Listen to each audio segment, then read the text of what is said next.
Que situação vergonhosa é essa que aconteceu no SBT News ontem? Eu fico pensando assim, se Silvio Santos estivesse vivo, que decepção que ele estaria sentindo numa hora dessa. Onde quer que ele esteja agora, eu tenho certeza que ele vai estar muito decepcionado.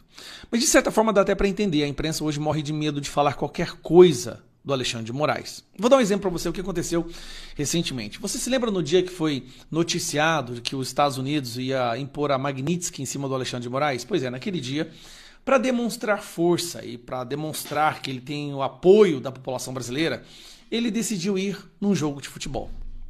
E aí, ele aparece lá em cima no jogo de futebol, vai na bancada achando que todo mundo vai bater palma, vai celebrar o grande herói da democracia.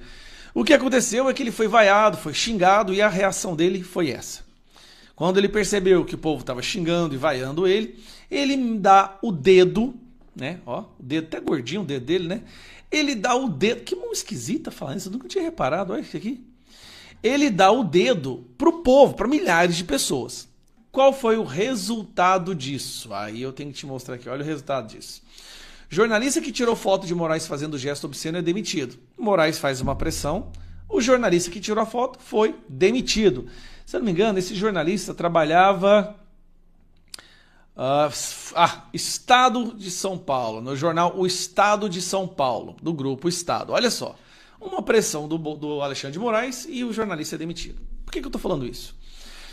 SBT News foi criado. No dia da criação do SBT News, eles foram lá e convidam quem para participar do evento? Ninguém mais, ninguém menos do que Alexandre de Moraes, que inclusive fez um discurso lá, junto com o Lula.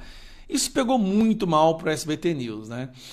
SBT se manifesta depois de evento com Lula e Moraes. Pegou muito mal, já foi um sinal claro de que o SBT News está vindo aí para ser mais um passador de pano para Alexandre de Moraes. Voltando ao que eu quero mostrar.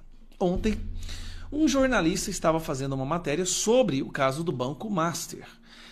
Ele é cortado ao vivo, no momento em que ele menciona o contrato da esposa do Moraes. Isso aqui é tão embaraçoso, mas vamos lá. O precedente do ministro Alexandre de Moraes é a criação do inquérito das fake news, que foi aberto em 2019, sob o pretexto de apurar ameaças a integrantes do Supremo Tribunal Federal.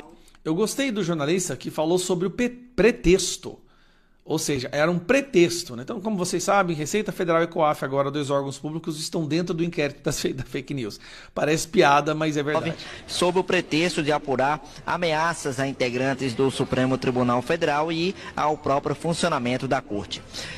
Então, o ministro Alexandre de Moraes decidiu, dentro desse inquérito que já está aberto desde 2019, por determinação do então presidente do STF, ministro Dias Toffoli, que designou Alexandre de Moraes como relator, agora Moraes optou por incluir a COAF, que é o Conselho de Controle de Atividades Financeiras, e também a Receita Federal dentro dessa investigação.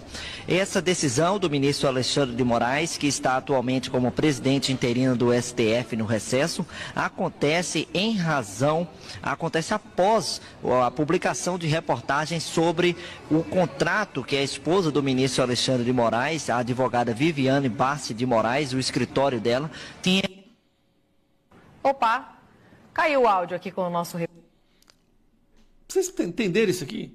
Na hora que ele está falando do contrato da esposa, na hora que ele começa a explicar o porquê que o Moraes incluiu a Receita Federal e o COAF dentro do inquérito das fake news, que existe há 6 anos, 7 anos já, ele é cortado do ar.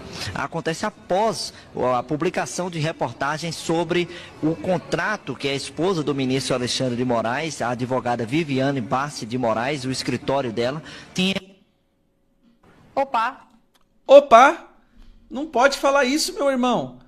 Meu colega, não fala desse contrato não, senão a gente vai ter inquérito pra cima do SBT News, pode ter busca e apreensão na casa de jornalistas. Você tá doido? A gente foi criado pra passar pano e não pra falar a verdade.